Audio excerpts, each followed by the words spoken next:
sudah tembuah, berarti orang tua saya akan panggil ke kantor untuk melakukan tanda tangan penempatan perjanjian kerja dengan perusahaan. Itu biasanya mekanisme. Ya. Nah, kebetulan Bapak dengan Mama punya anak ini tidak masuk kategori itu. Mungkin pemerintah bisa bantu, saya potong saja cerita. Pemerintah bisa bantu untuk memulangkan mereka, tapi saya butuh ijazah, fotokopi dengan permohonan dari keluarga. Karena kemarin Pak Mandek Asik punya keluarga, saya pulangkan juga seperti begitu. Harus ada permohonan dari keluarga, supaya saya kontak ke BP2NI. Karena kita tidak punya wilayah kerja dengan Afrika. Kita hanya pelayanan itu sampai dengan Asia. Yang paling tinggi adalah Hong Kong. Tapi hari ini kami sudah dapat surat juga untuk semua di moratorium. Tidak boleh ada keberangkatan. Jadi saya minta kepada keluarga lewat Pak Ketua, mungkin mereka harus buat permohonan untuk kepada Bupati untuk memulangkan kembali keluarga. Nanti kami fasilitasi ke BP2MI untuk nanti BP2MI itu melakukan kontak ke KBRI Mauritius untuk mengecek keberadaan mereka.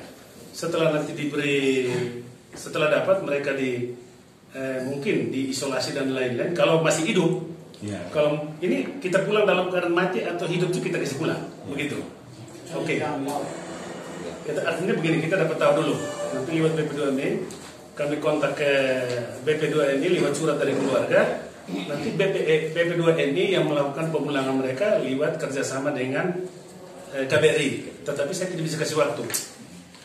Nanti setelah permohonan dari keluarga, mereka disposisi bilang mereka sudah kontak, baru kita berikan keluarga. Yang penting kontak person dari keluarga saya bisa dapat. Tetapi intinya Bapak dan Mama punya anak ini masuk dalam kategori ilegal dalam kacamata Pemda Belu.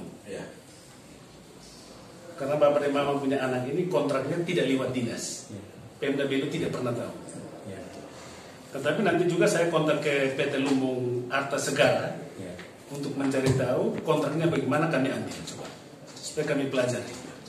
Karena begini, hak-hak mereka Pak Ketua, ketika mereka kontrak ini ada dia punya BPJS dan lain-lain, mereka bisa dapat ketika mereka meninggal. Jadi saya punya dua tugas untuk kontak ke BP2MI dengan PT Lumbung untuk sama-sama PT Lumbung juga bertanggung jawab, BP2MI mewakili pemerintah pusat atau kabupaten untuk mencari tahu. Saya siap. Jadi begini Pak Kades, mungkin saya lanjut dulu. Mungkin penyampaian tadi itu belum lengkap. Yang saya tahu ini dua orang ini punya kontrak perusahaan yang berbeda.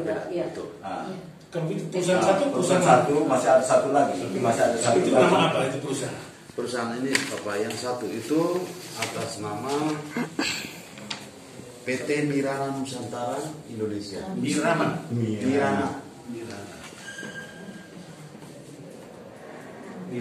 Nusantara Indonesia. Begitu saya potong saya kira mereka dari keluarga berpermohonan dengan menyebut kronologisnya. Mereka kerja di perusahaan mana, tembusan satu ke Dewan, kita berproses. Saya kira itu lebih penting. Nanti kita cerita terlalu panjang, tidak bagus. Saya minta nama anak itu KTP dengan ijazahnya dikirim ke saya dengan permohonan dari keluarga. Ijazah masih ada, Mama? Ijazah asli semua ada di perusahaan. Fotokopi ada. Fotokopi saja dengan KTP. KTP juga tidak ada. Jadi begini, mereka bawa. Om Gap dan tante mereka permintaan dari Pak Kades ini mekanisme administrasi pemerintah.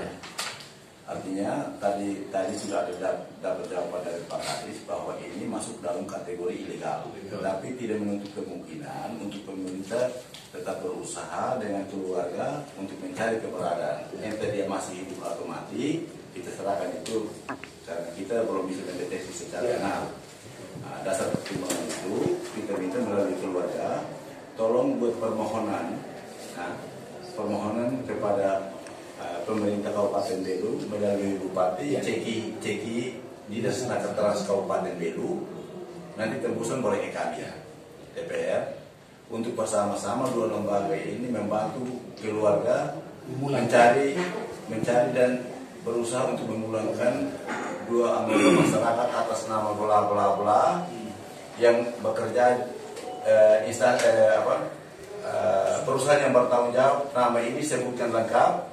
Kalau ada dia punya kontak person disebutkan lengkap dengan dia punya data yang lengkap, sehingga dinas punya tugas teknisnya untuk memantau, mengkoordinasikan bisa dengan melalui kementerian, bisa langsung pada perusahaan melalui KBRI. Mungkin langkah awal seperti itu.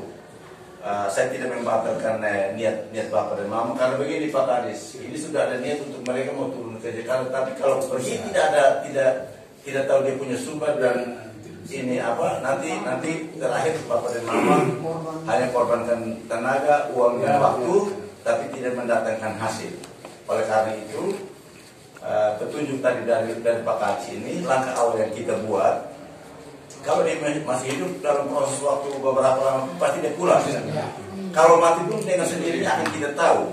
Kalau sampai dia mati pun yang bertanggung jawab ini kan perusahaan ini kan ada di Indonesia. Pasti kita akan kasih sanksi dan tanggung jawabnya sejauh mana terhadap dua orang ini. Jadi mungkin ini bertahan. Kita tahu secara batin pasti terganggu karena ini kita punya anak kandung, tapi apapun resiko yang kita terima, kita batasi diri dulu sambil menanti proses-proses yang diminta oleh Pak Kadis tadi. Jadi Bapak dan Mama, tolong sama-sama buatkan kronologis, minta permohonan kepada pemerintah melalui Bupati, cekik kepala dinas Naker Trans, ketembusan boleh ke kami. Secepatnya supaya koordinasi bisa segera dilaksanakan. Ya. Mungkin ada penambahan sedikit. Jadi begini, surat itu ditujukan kepada Bupati, nanti tembusannya ke Kementerian Ketenagakerjaan, BP2ND, nanti alamatnya ada di kantor, beserta Dinas Naker Trans.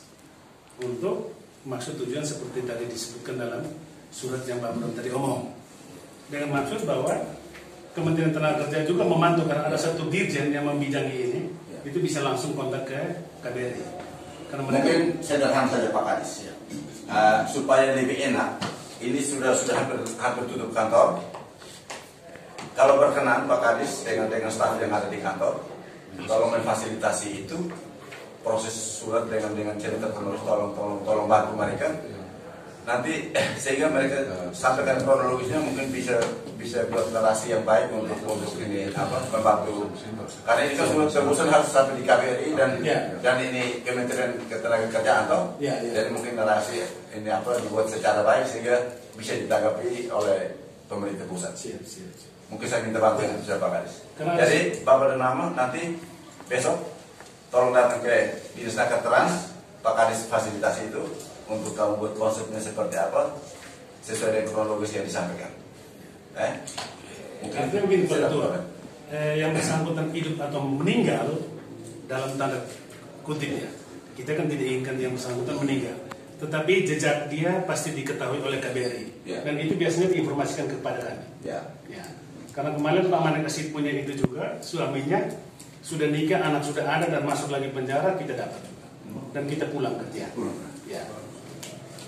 Padahal itu ilegal.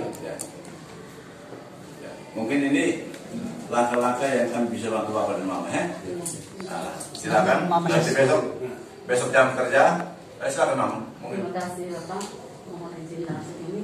Tadi untuk lampirannya KTP dan ijazah. Tapi ini karena sampaikan bahwa dia punya KTP itu di kami tidak ada fotokopinya, hanya ijazah fotokopi ada, tapi KTP-nya tidak. Salah satu. Begini, Bapak Mama. Kalau untuk memperjelas dan status domisilinya, minta keterangan dari desa bahwa benar-benar keterangan penduduk saja. Keterangan domisili saja. Kalau akan lebih mudah lagi, kalau dia punya data kakak ada, bisa kartu keluarga ada, bisa secepatnya mungkin minta print ini di Dukcapil itu. Ini yang Dukcapil lagi. Kalau pasti tidak, artinya ini untuk kemudahan kalau untuk tapi bisa. Kalau itu mungkin langkah yang bisa membantu karena nanti kita koordinasi dengan ini Dukcapil supaya kalau memang data kakaknya ada, dorong ada data yang sudah ada di sana, mereka mungkin bisa print KTP untuk sebagai dasar untuk kita melengkapi administrasi yang ada. Coba. Ada informasi begini Pak, untuk dari sementara kan dari pihak KBRI di Mauritius itu kadang sering melakukan kontak. Apa tanggapan kami itu nanti seperti apa? Karena ini kan sudah diambil oleh. Nah, maksudnya gimana? Dari KBRI Cimahi Kudus, hampir setiap hari mereka kontak kami keluarga. Sering mereka minta untuk kami menahan diri, menunggu kepastian dari KBRI. Jadi sudah 11 hari kami hanya bisa menahan diri, menunggu, ini kami tidak setuju. Kira-kira apa kami harus merespon mereka atau bagaimana? Karena ini sudah diserahkan ke Kalau tataran komunikasi saya rasa silakan. Begini Pak Ketua. Ya. Mungkin bisa potong sedikit. Silakan itu kontak person antara KBRI dengan keluarga silakan. Tetapi dengan surat resmi supaya ketika pulangkan dari sana BP2I bertanggung jawab. Karena kita punya satu lembaga khusus yang mengurus pekerja migran yang didirikan oleh Kementerian Tenaga Kerja, itu dia punya wilayah kerja sampai seluruh Indonesia. Jadi ketika nanti ada permohonan dari keluarga, kami minta untuk BP2MI fasilitasi, maka pasti BP2MI akan fasilitasi sampai dengan mendapat titik terang. Entah dia sudah meninggal atau dia hidup pasti dipulangkan. Yang penting intinya isi surat itu memulangkan mereka. Jadi konsep itu nggak saya mungkin kita pakai soal fasilitasi ini apa nanti mereka datang ke kantor mungkin ada staf yang bisa bantu membuat dia punya ini administrasinya supaya dipikirin juga bisa dicermati secara baik dari pemerintah. Ya mungkin ini saja. Baik Bapak dan Mama, untuk langkah awalnya kami bantu dengan cara begini dulu. Secara batin kita kekang dulu batin yang bergejolak ini. Proses tetap kita menjadi perhatian kita. Tidak hanya batas sampai di sini. Kalau ada kendala-kendala apa yang perlu dapat bantuan kami, silakan datang ke kantor. Bisa ke rumah kah, ke ini kita bisa koordinasi lebih lanjut. Bapak Gap, ini kan pun atas kelas dari kantor posisi. Ya mungkin langkah-langkah awal seperti itu. Ya, mungkin demikian. Sementara untuk urusan masalah dua tenaga kerja yang hilang, langkah-langkah yang dibuat seperti itu nanti besok datang ke kantor dinas untuk dapat dibantu. Demikian, terima kasih. Selamat siang.